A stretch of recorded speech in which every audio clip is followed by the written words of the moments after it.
Welcome back to my channel. आज हम लोग डिस्कस करने जा रहे हैं site and steps of respiration. हमने देखना है कि रेस्पिरेशन के एग्जैक्ट स्टेप्स क्या होते हैं एंड रेस्पिरेशन सेल्स के अंदर होता है, लेकिन सेल्स के अंदर भी एग्जैक्टली कहाँ होता है, क्योंकि सेल्स के भी बहुत सारे पार्ट्स होते हैं। तो ये चीज हमने आज डिस्कस करनी है। उससे पहले हमने अपनी लास्ट वीडियो के अंदर डिस्कस किया था ऑलरेडी इसके बारे में, जो मैंने आपके सामने ये डायग्राम बनाई है। तो आप देख सकते हो ये फ्लो चार्ट टाइप जो मैंने बनाया है, इसको हमने ऑलरेडी अपनी लास्ट वीडियो के अंदर डिस्कस कर लिया था।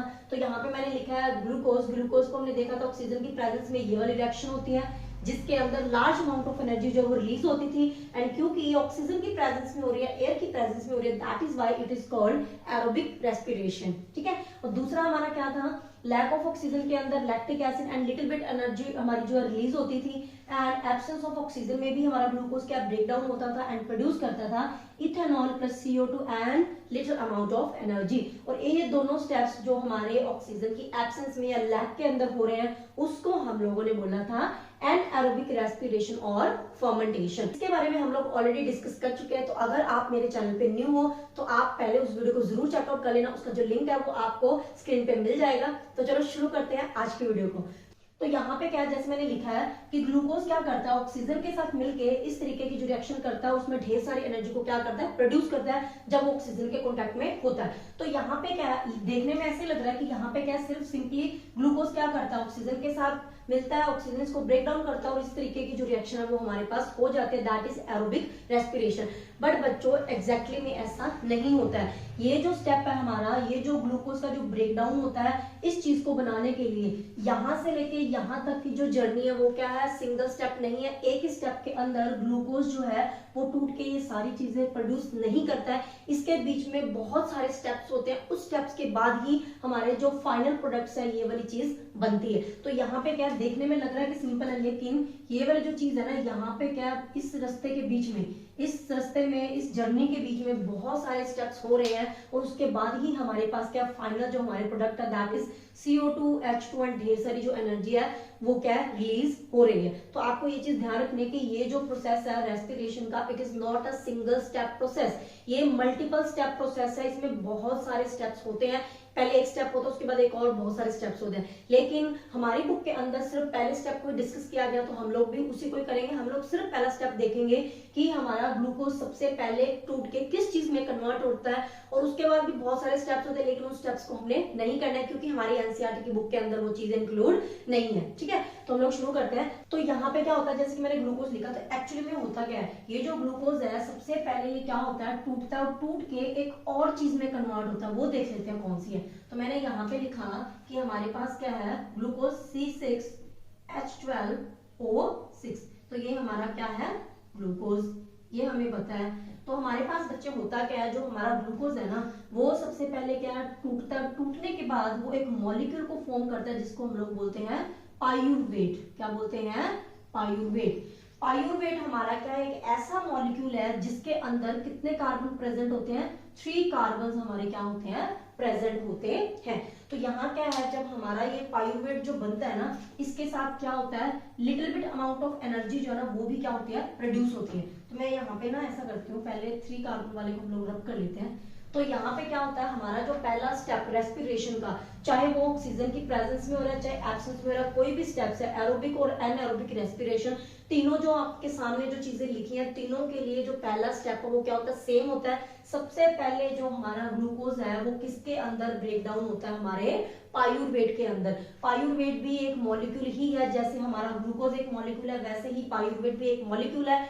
तो इसमें क्या होता है, जब हमारा ग्लूकोज पाइरूवेट के अंदर कन्वर्ट होता है तो इसके साथ क्या होता है, लिटिल बिट अमाउंट ऑफ जो एनर्जी है ना वो क्या होती है, प्रोड्यूस होती है। थोड़ी सी एनर्जी यहाँ पे क्या होती है, प्रोड्यूस होती है। ये हमारा क्या होता है, रेस्पिरेशन का फर्स्ट स्टेप। तो पहला स्टेप सबके लिए सेम है, यहाँ पे भी ये चीज होगी। अगर लैक्टिक एसिड वाली जो रिएक्शन है वो तो भी पहला स्टेप यही होगा, ग्लूकोज किसके अंदर कन्वर्ट होगा, पाइरूवेट के अंदर। अगर यीस्ट के अंदर हम लोग बात करें जहाँ पे बिल्कुल भी ऑक्सीजन नहीं है, तो वहां पे भी यही स्टेप पहला होता है, ग्लूकोज किसके अंदर कन्वर्ट होता है, हमारा पाइरूवेट के अंदर। पाइरूवेट के साथ बिल्कुल थोड़े से अमाउंट के अंदर जो एनर्जी है वो क्या होती है, रिलीज होती है।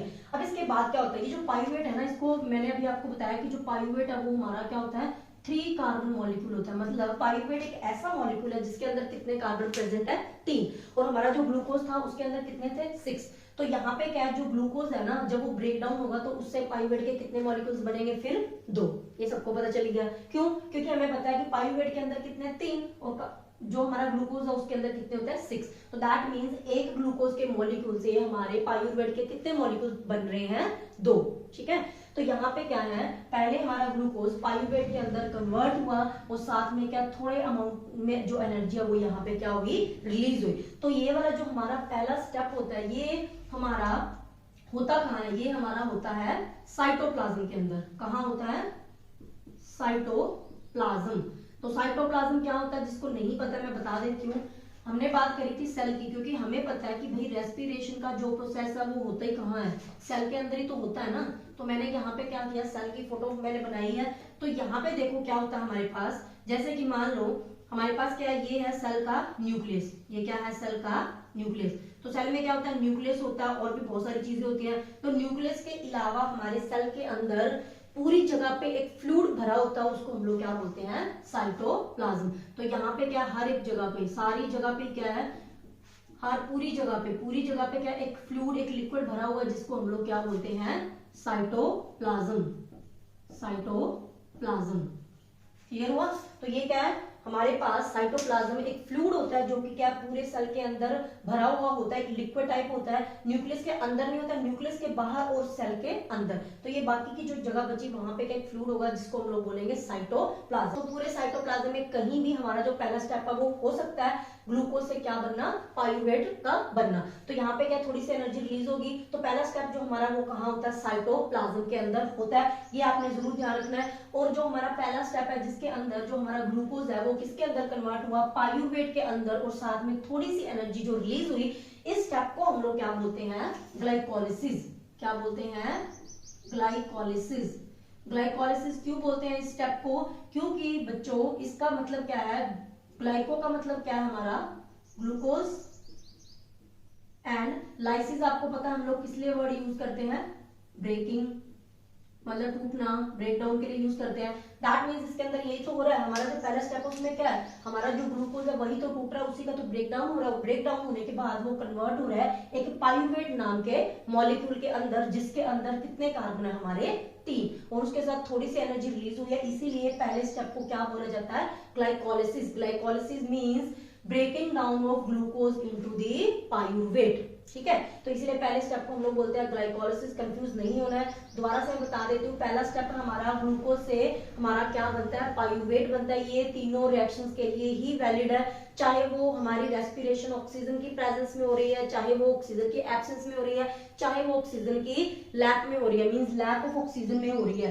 किसी भी चीज में हो रही है। लेकिन हमारा जो पहला स्टेप है वो हमेशा सेम रहता है, that is conversion of glucose, breakdown of glucose into the pyruvate. और एक ग्लूकोज के मॉलिक्यूल से हमारे कितने पाइरुवेट के मॉलिक्यूल्स बनते हैं बच्चों, 2, क्योंकि पाइरुवेट के अंदर कितने कार्बन प्रेजेंट है, 3, और ग्लूकोज के अंदर कितने हैं, 6। ठीक है, तो अब पहले स्टेप के बाद क्या होता है, जब पाइरुवेट हमारा बन गया, पाइरुवेट के 2 मॉलिक्यूल्स हमारे बन गए, तो अगर तो पाइरुवेट को क्या है, पूरी ऑक्सीजन मिलेगी। अगर वो ऑक्सीजन के कांटेक्ट में आएगा तो हमारी काफी स्टेप्स पे रिएक्शंस होगी, उसके बाद हमारा क्या बनेगा, CO2 H2 and energy. That means जब पाइरुवेट अगेन हमारा ऑक्सीजन के कांटेक्ट में आएगा तो फिर से हमारे पास क्या एक लार्ज अमाउंट ऑफ एनर्जी जो रिलीज होती है, और वो ये वाली है। अब यहाँ पे क्या होता है, लार्ज अमाउंट ऑफ एनर्जी तो प्रोड्यूस हो रही है, ये हमने देख लिया। बट यहाँ पे क्या है, ये जो पाइरुवेट है ना, ये ऑक्सीजन के साथ मिलके जब ब्रेक डाउन होता है, फर्दर रिएक्शन करता है, तो ये काम कहाँ होता है, ये काम होता है हमारे सेल के माइटोकॉन्ड्रिया के अंदर। तो यहाँ पे बनाया, ये हमारा सेल है, सेल के अंदर यहाँ पे क्या है, माइटोकॉन्ड्रिया। ये जो मैंने रेड कलर से बनाया ये हमारा क्या है, माइटोकॉन्ड्रिया।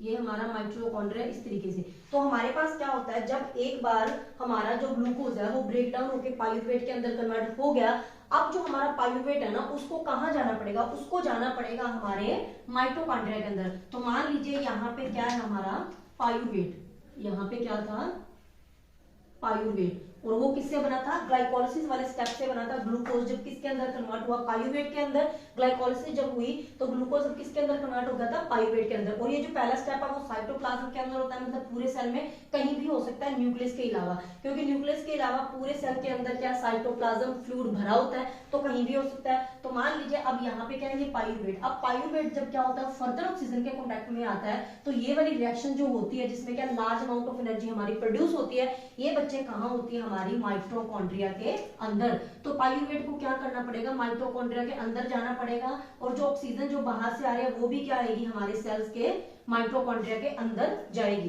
तो माइटोकॉन्ड्रिया के अंदर पाइरूवेट भी जाएगा, और बाहर से जो ऑक्सीजन आ रही है ब्रीदिंग के थ्रू वो भी हमारे सेल के कौन से पार्ट के अंदर जाएगी, माइटोकॉन्ड्रिया के अंदर जाएगी। और वहां जाके पाइरूवेट एंड ऑक्सीजन की आपस में रिएक्शन होगी, और जिसकी वजह से क्या होगा, हमारे पास लार्ज अमाउंट ऑफ एनर्जी जो वो क्या होगी, रिलीज होगी। तो आपने ये ध्यान रखना है कि ये जो हमारा दूसरा स्टेप है वो कहां हो रहा है, हमारा माइटोकॉन्ड्रिया के अंदर, माइटोकॉन्ड्रिया।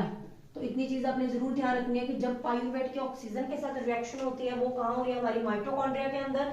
एंड जब ग्लूकोज हमारा पाइरूवेट के अंदर कन्वर्ट हो रहा था वो स्टेप हमारा कौन सा होता था, साइटोप्लाज्म के अंदर। मतलब एरोबिक रेस्पिरेशन हमारे सेल के दो पार्ट्स में कंप्लीट होती है, उसका कुछ पार्ट कंप्लीट होता है हमारा साइटोप्लाज्म के अंदर, और बाकी की जो रिएक्शन है वो कंप्लीट होती है कहां पे, हमारी माइटोकॉन्ड्रिया के अंदर। और यही रीजन है कि हम लोग माइटोकॉन्ड्रिया को क्या बोलते हैं, power house of the cell. Mitochondria को हम लोग क्या बोलते हैं, माइटोकॉन्ड्रिया को हम लोग क्या बोलते थे, 9th क्लास में भी हमने पढ़ा था, power house of the cell, power house of the cell. Clear हुआ? इसलिए बोलते हैं क्यों, क्योंकि यहाँ पे एग्जैक्टली क्या फिर से वो काम हो रहा है जिसके अंदर क्या बहुत ज्यादा अमाउंट में क्या एनर्जी रिलीज हो रही है। तो इसी तरीके से क्या है, ये जो हमारा माइटोकॉन्ड्रिया इसमें से क्या है, लार्ज अमाउंट ऑफ एनर्जी क्या हमारी रिलीज हो रही है। इस तरीके से यहाँ से क्या बहुत सारी एनर्जी क्या अब बाहर आएगी। तो ये माइटोकॉन्ड्रिया से तो आ रही है ना, इसीलिए माइटोकॉन्ड्रिया को कहते थे power house of the cell. तो अगर हम लोग इस रास्ते की बात करें सिर्फ ये वाली रिएक्शन की, तो इस पूरे प्रोसेस के अंदर आप देखो 2 बार एनर्जी रिलीज हो रही है, और सेकंड स्टेप के अंदर तो लार्ज अमाउंट में एनर्जी रिलीज हो रही है। दैट मींस ये हमारा सबसे बेस्ट वे है किसका, रेस्पिरेशन का। सबसे बेस्ट वे है रेस्पिरेशन का। अगर हमें ऑक्सीजन वैल्यू होती है तो ये सबसे बेस्ट है, क्योंकि इसमें क्या है बहुत ज्यादा अमाउंट में एनर्जी क्या होती है, रिलीज होती है, और एनर्जी तो हमें चाहिए काम करने के लिए, राइट। दूसरा स्टेप क्या, अगर मान लीजिए पाइरूवेट हमारा बन गया, ये स्टेप अब सेम है, ये स्टेप हमेशा ही सेम रहेगा, ग्लूकोज से पाइरूवेट हर स्टेप के अंदर ही बनता है। तो पहले स्टेप के अंदर आपने ये ध्यान रखना कि पहले स्टेप दैट इज ग्लूकोज से पाइरूवेट का बनना, इस स्टेप के अंदर हमें ऑक्सीजन की नीड नहीं होती है। आप ध्यान से नोट करो, यहाँ पे मैंने क्या लिखा, चाहे हमारी एरोबिक रेस्पिरेशन है चाहे एनएरोबिक रेस्पिरेशन है, कोई भी रेस्पिरेशन है, लेकिन उस रेस्पिरेशन का जो पहला स्टेप है दैट इज ग्लाइकोलिसिस, ग्लूकोज से पाइरूवेट का बनना, इसके लिए हमें ऑक्सीजन की नीड नहीं है। हम लोग बोलते जरूर है कि रेस्पिरेशन के लिए हमें ऑक्सीजन चाहिए, वो बात सही है, लेकिन वो हमें पहले स्टेप पे नहीं चाहिए, वो हमें बाद में चाहिए। अगर मैं आपको एग्जांपल दूं कि हमने क्या करनी है, सब्जी बनानी है, तो हमें पता है कि सब्जी के लिए हमें मसाले चाहिए, पानी चाहिए, ठीक है, और सब्जी भी चाहिए जिसकी आपने मेन सब्जी बनाना है। मतलब मान लो आपने मटर की सब्जी बनानी है, तो मटर तो हमें चाहिए ना, चाहिए वो तो हमें पता है, लेकिन पहले स्टेप पे तो नहीं चाहिए। ऐसे तो नहीं आपने गैस पे बर्तन रखा और बर्तन रखते मटर डाल दी, नहीं ना, आप तेल डालोगे, तड़का लगाओगे, सब कुछ प्रॉपर करोगे और बाद में मटर को डालोगे, राइट। तो यहाँ पे भी ऐसे ही है, रेस्पिरेशन के अंदर भी ऑक्सीजन की नीड होती है, लेकिन पहले स्टेप के अंदर नहीं होती। तो पहले step that is conversion of glucose into the pyruvate, glycolysis के अंदर हमें ऑक्सीजन का कोई रोल नहीं, ऑक्सीजन नहीं चाहिए, ये वैसे ही ब्रेक डाउन होता है विदाउट ऑक्सीजन। तो इसीलिए ये तीनों के लिए सेम है, क्योंकि यहाँ पे क्या ऑक्सीजन का होना ना होना वो बाद में डिसाइड करेंगे। पहला स्टेप के अंदर हमें ऑक्सीजन चाहिए ही नहीं, तो इसीलिए तीनों के लिए जो हमारा पहला स्टेप है वो क्या होता है, सेम होता है। पता चला? तो यहाँ पे क्या है, पहला स्टेप हमने समझा, दूसरे की बात कर रहे थे हम लोग। तो यहाँ पे क्या है, जब ग्लूकोज पाइरूवेट में आ गया, अब अगर पाइरूवेट को ऑक्सीजन नहीं मिली, थोड़ी बहुत ऑक्सीजन मिली, उतनी ऑक्सीजन नहीं मिली, तो पाइरूवेट क्या करेगा, लैक्टिक एसिड के अंदर कन्वर्ट हो जाएगा। और यहाँ पे क्या है, ये जो मैंने एनर्जी लिखी है ना, यहाँ पे ये वाली जो एनर्जी लिखी है वो मैंने पहले ओवरऑल के लिए लिखी थी। ये जो एनर्जी है ये वही एनर्जी है जो मैंने वहां लिखी थी। तो यहाँ पे एग्जैक्टली होता क्या है, यहाँ पे कोई भी एनर्जी रिलीज नहीं होती है। दोबारा से बता देती हूँ मैं आपको क्या बता रही हूँ कि हमारे पास क्या हुआ, जब ग्लूकोज पाइरूवेट के अंदर कन्वर्ट हुआ तो यहाँ पे क्या little bit amount of energy produce होती थी।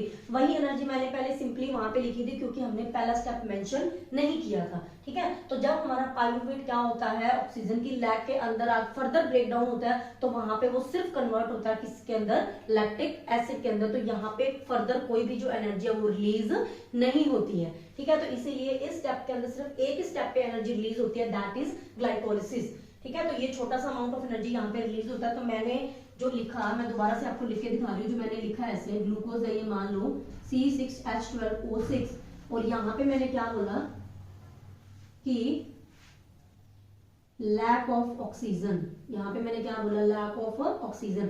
इससे हमने पहले बोला था कि यहाँ पे क्या बनता है, लैक्टिक एसिड बनता है और little bit amount of energy जो ना वो रिलीज होती है। तो मैंने बीच में कोई स्टेप्स नहीं ना लिखे, मैंने ये ओवरऑल रिएक्शन बताई थी, तो इसलिए हमने लिखा कि यहाँ पे एनर्जी प्रोड्यूस होती है, लेकिन ये एनर्जी एग्जैक्टली कौन से स्टेप पे प्रोड्यूस होती है, हमारे पहले स्टेप के अंदर प्रोड्यूस होती है। क्लियर हुआ?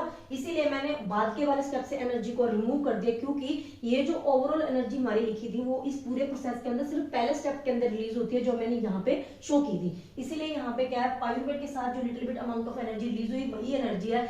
जब पाइरूवेट लैक ऑफ ऑक्सीजन के अंदर फिर से ब्रेक डाउन होता है तो वहां पे वो सिर्फ कन्वर्ट होता है किसके अंदर, लैक्टिक एसिड के अंदर। फर्दर वहां पे कोई भी जो एनर्जी जो वो रिलीज नहीं होती है। आगे हमारा क्या, जो तीसरा स्टेप था जो किसके अंदर हो रहा था, हमारा ईस्ट के अंदर हो रहा था, राइट। तो ईस्ट के अंदर भी क्या है, एब्सेंस ऑफ ऑक्सीजन के अंदर सेम ही होता है। पहला स्टेप इसके लिए भी सेम है, ग्लूकोज किसके अंदर कन्वर्ट होगा, पाइरूवेट के अंदर, और यहाँ पे क्या little bit amount of energy जो होगा प्रोड्यूस होती है। अगेन क्या होता है, जब वहां पे ऑक्सीजन होगा नहीं तो फिर क्या, बहुत सारे स्टेप्स होंगे, फिर से पाइरूवेट टूट जाएगा और अल्टीमेट जो हमारे प्रोडक्ट बनेंगे that is ethanol and CO2। और यहाँ पे जो एनर्जी लिखी थी वो अगेन वही एनर्जी है जो मैंने यहाँ पे लिखा है, तो इसलिए यहाँ पे अब कोई भी एनर्जी हम लोग नहीं लिखेंगे, जो मैंने आपको सेकंड स्टेप में समझाया कि यहाँ पे क्या होता है। पहले हमने एनर्जी लिखी थी, क्यों, क्योंकि हम लोग ओवरऑल रिएक्शन हम लोग लिख रहे थे, लेकिन ये जो एनर्जी लिखी थी वो एग्जैक्ट कौन से स्टेप में प्रोड्यूस होती है, हमारी फर्स्ट स्टेप पे। दैट मींस इसके अंदर क्या है, जब एब्सेंस ऑफ ऑक्सीजन के अंदर जब रिएक्शन होती है तो फर्दर यहाँ पे क्या है, कोई भी जो एनर्जी है वो रिलीज नहीं होती है। तो यहाँ पे क्या है, ये जो दोनों स्टेप्स है हमारे लैक ऑफ ऑक्सीजन के अंदर और एब्सेंस ऑफ ऑक्सीजन के अंदर, ये दोनों ही जो हमारे कह सकते हैं हम लोग रिएक्शन के जो वे है वो क्या बेस्ट नहीं है। क्यों? क्योंकि यहाँ पे क्या होता है, सिर्फ पहले स्टेप पे ही एनर्जी रिलीज होती है, उसके बाद जब ब्रेक डाउन होता है तो कोई भी एनर्जी रिलीज नहीं होती। अब यहाँ पे क्या एक और छोटा सा ट्विस्ट है, वो ट्विस्ट कौन सा है कि यहाँ पे बच्चों हमने अभी देखा कि ये जो हमारी एरोबिक रेस्पिरेशन थी जो कि ऑक्सीजन की प्रेजेंस में होती है, उसमें क्या था, large amount of energy release हुई। हमने स्टडी किया कि भाई इस तरीके की रिएक्शन होती है जिसके अंदर large amount of energy release होती है और उसको हमारी बॉडी क्या करती है, हमारे जो सेल्स है वो क्या करते हैं, यूज करते हैं to perform different activities in our body. ये चीज हमने देखी। तो यहाँ पे क्या है, अभी हम आप ऐसे सोच रहे होंगे कि यहाँ पे ये जो एनर्जी रिलीज हुई इसको अब फाइनली हमारे जो सेल्स है वो क्या कर लेंगे, डायरेक्टली यूज कर लेंगे। बट यहाँ पे भी थोड़ा सा ट्विस्ट है, वो ट्विस्ट ये है कि इस एनर्जी को भी हमारे सेल्स डायरेक्टली यूज नहीं कर सकते। तो भाई अब ये क्या पंगा है, कब यूज करेंगे हमारे सेल्स, तो इसको थोड़ा सा समझ लेते हैं। तो हम लोग वापस रिकॉल करते हैं हमारी लॉकर वाली एग्जांपल जो हमने समझी थी। वहां पे हमने क्या बोला था कि हमारा लॉकर होता है, उसके अंदर हम लोग क्या रखते हैं, अपने पैसे रखते हैं ना। तो क्या जब आप जितने पैसे हमारे पापा ने कमाए या हमने कमाए, किसी ने भी कमाए, जो हमारे घर पे लॉकर में रखे हैं, तो क्या हम लोग पूरी तिजोरी या लॉकर उठा के साथ साथ घूमते हैं कि भाई चलो बाहर जाना है तो लेके चलते हैं, मार्केट जाना है तो पूरा लॉकर ही ले चलते हैं, तो जब पैसे चाहिए होंगे हम लोग यूज कर लेंगे? ऐसा नहीं होता ना। हम लोग क्या करते हैं, हम लोग वॉलेट में पैसे डाल देते हैं, राइट। एक फिक्स अमाउंट उस पैसों में से निकाल के 1000 2000 जितने भी होते हैं हम लोग निकाल के अपने क्या वॉलेट में या पर्स में रख लेते हैं और अपने साथ रखते हैं, सो दैट जब भी हमें क्या है किसी भी काम को करना होगा जिसके लिए हमें पैसों की जरूरत है तो हम लोग क्या करेंगे, वो छोटे छोटे काम अपने कर लेंगे। तो सेम ही हमारा यहाँ पे भी होता है। हमारे पास यहाँ पे जो एनर्जी रिलीज हुई वो देखो कितने ज्यादा अमाउंट में रिलीज हुई है। और हमारे सेल्स जब हमारी बॉडी के अंदर नॉर्मली जब फंक्शंस करते हैं ना, कोई भी परफॉर्म करते हैं, कोई भी काम करते हैं, तो उनको इतने ज्यादा एनर्जी की नीड नहीं होती एक टाइम के ऊपर। तो इसीलिए वो क्या करते हैं, इस एनर्जी को भी वो क्या करेंगे, अपनी जो ढेर सारी उनकी एनर्जी है वो क्या करेंगे, जो कि ग्लूकोज मींस ग्लूकोज लॉकर के अंदर थी हमारी ढेर सारी एनर्जी, इसको ये क्या करेंगे, ये भी वॉलेट के अंदर डाल लेंगे। और वो वॉलेट हमारे यहाँ पे कौन सा होगा, ATP। तो हमारे सेल्स क्या करते हैं, ये जो एनर्जी यहाँ पे प्रोड्यूस होती है उसको स्टोर कर लेते हैं, किसकी फॉर्म में, इन द फॉर्म ऑफ एटीपी। तो अब एटीपी के बारे में समझते हैं कि एटीपी है क्या। तो यहाँ पे मैं लिख रही हूँ एटीपी। मैं क्या कर रही हूँ, इसको थोड़ा सा रब कर देती हूँ ऊपर, सो दैट हमारे पास बढ़िया से स्पेस हो। तो क्योंकि हमने बाकी का सब कुछ डिस्कस कर ही लिया है, तो मैं एक बार सिर्फ यही चीज यहाँ पे शो कर रही हूँ आपको। ओके, तो यहाँ पे क्या है, हम लोग स्टडी कर रहे हैं किसका कॉन्सेप्ट, एटीपी। तो पहली बात तो क्या है, एटीपी को आप ऐसे समझ सकते हो कि हमारे पास क्या है, जो हमारा, अगेन इसको रब करते हैं, तो यहाँ पे क्या आप ऐसे समझ सकते हो कि ये जो हमारा बड़ा सारा लोकर था, दैट इज ग्लूकोज। क्या था, ग्लूकोज। ग्लूकोज के अंदर क्या थी, ढेर सारी एनर्जी, पैसे थे ना, ग्लूकोज के पैसे क्या, उसकी एनर्जी तो है, उसकी धन दौलत। तो यहाँ पे क्या होगा, ये जो एनर्जी है, जो कि बहुत ज्यादा अमाउंट में एनर्जी है, ये जब ग्लूकोज से हम लोग रिलीज कर लेंगे, इसे बाहर निकाल लेंगे, तो हमारे सेल्स भी क्या करते हैं, जब वो रेस्पिरेशन करेंगे, जब ग्लूकोज से इस लार्ज अमाउंट ऑफ एनर्जी को उन्होंने क्या कर रिलीज कर लिया, तो ये क्या करेंगे, इसको स्टोर कर लेंगे इन द फॉर्म ऑफ एटीपी। तो आप ऐसे सोच सकते हो कि एटीपी हमारे क्या वॉलेट है, पर्स है, जिसके अंदर हमने क्या करा है, एक फिक्स अमाउंट ऑफ एनर्जी को क्या डाल दिया। तो अब हमारे सेल्स क्या करेंगे, जब भी उनको कोई एक्टिविटी परफॉर्म करनी है, जिसके लिए उनको क्या थोड़ी बहुत एनर्जी की नीड होती है, तो वो अपनी नीड के अकॉर्डिंग क्या इन एटीपी में से अपनी जो एनर्जी है वो क्या कर लेंगे, यूज कर लेंगे। पता चला, तो इस तरीके से होता है। तो अब एटीपी की फुल फॉर्म देख लेते हैं क्या है। तो एटीपी की फुल फॉर्म क्या होती है, मैं यहाँ पे लिख रही हूँ एटीपी। तो ATP stands for adenosine triphosphate, adenosine triphosphate. तो एडिनोसिन ट्राइफॉस्फेट, ए से है adenosine, T means try, P means phosphate. तो एडिनोसिन ट्राइफॉस्फेट एक इस तरीके का हमारे पास मॉलिक्यूल है, जिसके अंदर होता क्या है, हमारे पास इस तरीके से, यहाँ पे क्या है, ये आप मान लो क्या है, एडिनोसिन। तो एडिनोसिन में क्या होता है, बहुत कुछ होता है, एक स्ट्रक्चर है, इसको हम डिटेल में नहीं करेंगे। आप ये सोच लो कि एडिनोसिन का एक चीज है, इसके साथ क्या होता है, हमारे 3 फास्फोरस क्या होते हैं, जुड़े होते हैं। 3 फास्फोरस के मॉलिक्यूल्स इस तरीके से जुड़े हुए होते हैं, इसीलिए हम इसको बोलते हैं ट्राइफॉस्फेट। ट्राई मींस यहाँ पे क्या, 3 फास्फोरस जो है ना, वो क्या एडिनोसिन के साथ क्या अटैच होते हैं। तो यहाँ पे होगा क्या, जब हमारे सेल्स हमारी बॉडी के अंदर कोई एक्टिविटी को परफॉर्म करेंगे, जिसके लिए उनको क्या चाहिए, एनर्जी चाहिए, तो वो क्या करेंगे, ये हमारा एटीपी जो है, इसमें से क्या होगा, ये जो एक बॉन्ड है ना, ये टूट जाएगा।